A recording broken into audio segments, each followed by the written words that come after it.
Holy shit. More Destiny news. A lot of Destiny news, actually. Probably the most we've had in a while, so yeah. Let's get into it.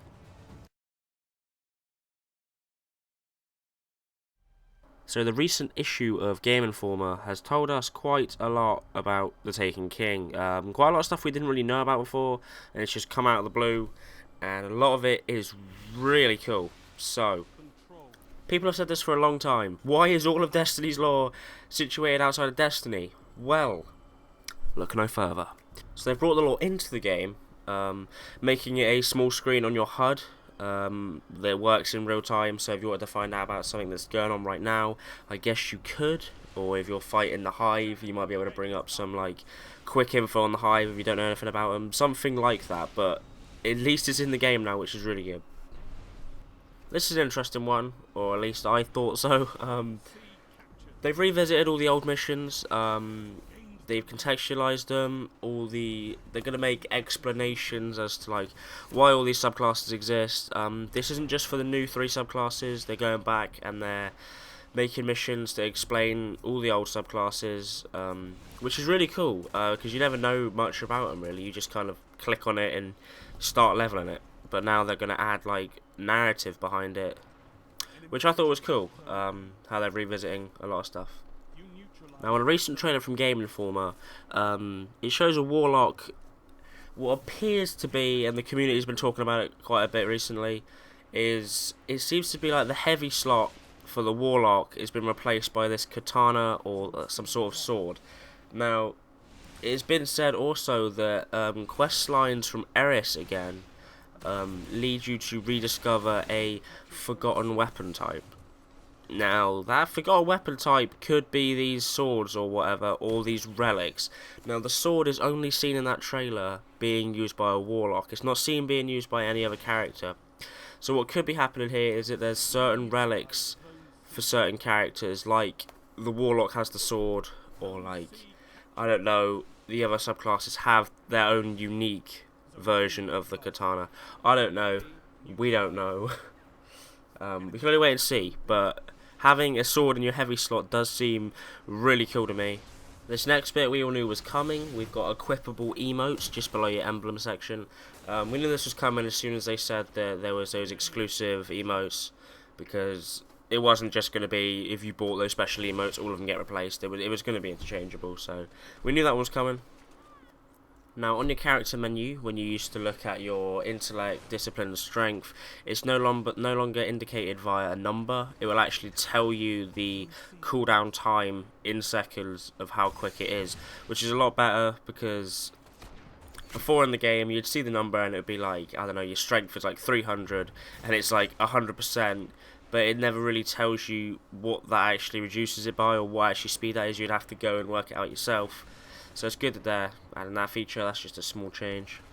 Now this next one is really cool. Really, really cool. So, the gunsmith, you don't really use him much at the moment. No one really does unless you're going for the bounty and you've got to buy the rare fusion rifles.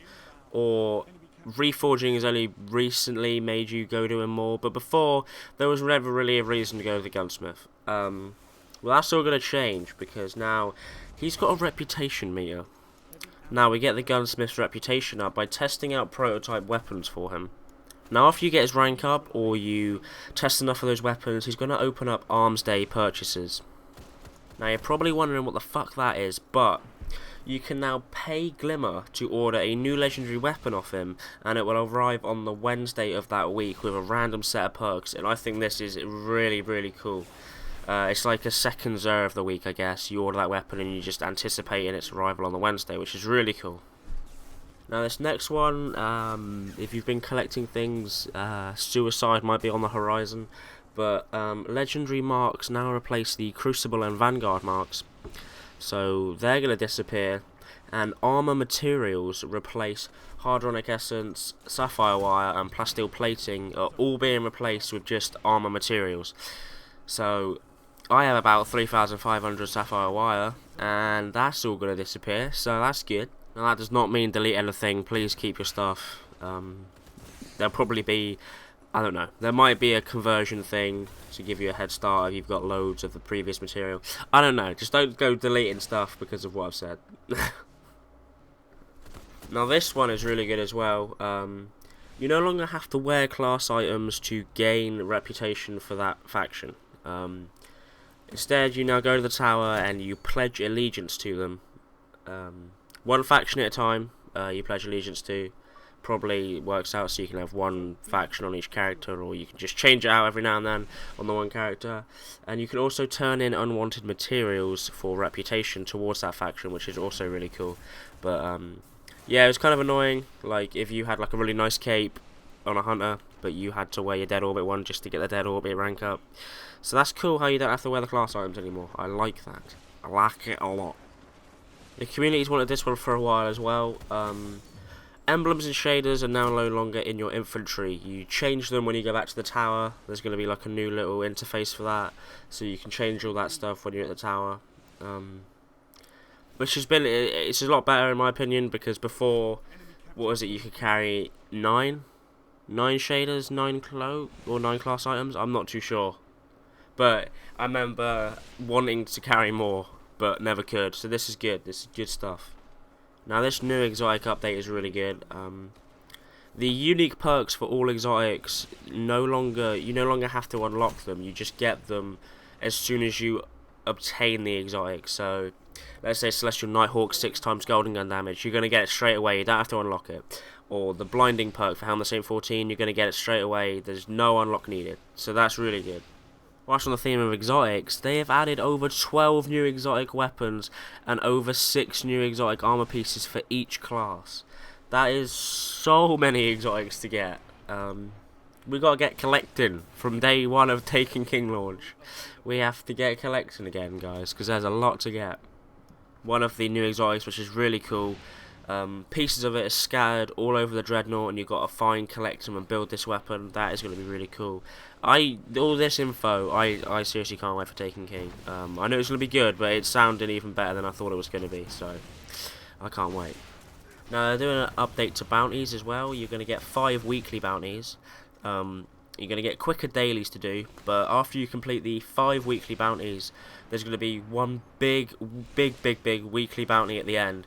And if you complete that big ass weekly bounty, you have a chance to unlock a legendary or exotic through the completion of that bounty, which is sick. I've always said that there should be more adaptation on the bounties. They just felt like they're getting a bit stale, I guess. They're just the same stuff all the time, but this looks like it's an improvement that shall keep me satisfied. Other than that, there's 8 new Crucible maps with 3 new Crucible modes. Overall, the story's got about 8+ missions, 4 new strikes. Unless you're a Xbox user, you only get 3. I am an Xbox user, slightly salty. And of course, the new raid, King's Fall. So yeah, Taken King is fucking off the chain. I knew it was going to be good, but if all of this stuff is true, and there is all this stuff being changed, it is going to be... I can't explain how good this is going to be. And it's not long now. I think it's 40 days, 39 days, 40 days. It's a short amount of time. So yeah, I hope this has got some of you up to date. Thank you guys very much for watching. Subscribe down below. I'm sure there'll be some videos of Taken King when it comes out. But yeah, I will see you guys later.